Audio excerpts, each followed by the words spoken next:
क्या आप जानते हैं, एक समय था जब मराठा साम्राज्य पूरे भारत पर छा गया था।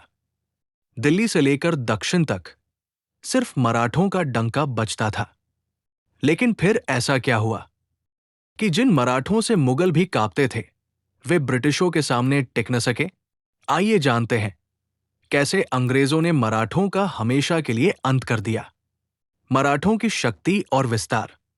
सन 1707 में औरंगजेब की मौत के बाद मुगल साम्राज्य बिखरने लगा। इसी समय उभरे मराठा बाजीराव पेशवा, माधवराव और महादजी सिंधिया जैसे योद्धाओं ने मराठा शक्ति को उत्तर भारत तक फैला दिया। एक समय ऐसा आया कि दिल्ली के लाल किले पर भी मराठों का नियंत्रण था।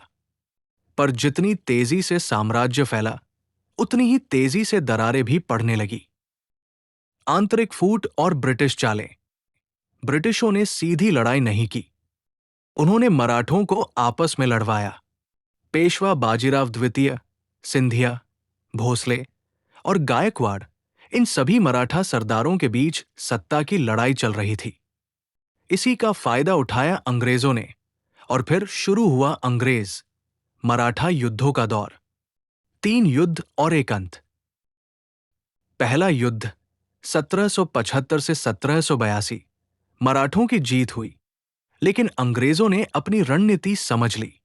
दूसरा युद्ध 1803 से 1805 अंग्रेजों ने सिंधिया और भोसले को हरा दिया। तीसरा और आखिरी युद्ध 1817 से 1818, इसे कहा गया थर्ड एंग्लो मराठा वॉर। इस युद्ध में अंग्रेजों ने पेशवा को पूरी तरह हरा दिया और सन 1818 में मराठा साम्राज्य का अंत हो गया। ब्रिटिश तलवार से नहीं, कूटनीति और फूट डालो राज करो नीति से जीते। मराठा योद्धा वीर थे, पर एकता की कमी ने उन्हें कमजोर बना दिया और यहीं से भारत पर अंग्रेजों का एकछत्र शासन शुरू हुआ।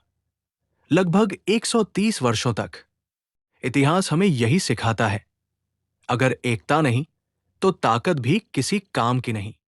ऐसे ही गहरे ऐतिहासिक तथ्यों के लिए जुड़े रहिए हमारे साथ। वीडियो को लाइक करें, शेयर करें और चैनल को सब्सक्राइब करना न भूलें।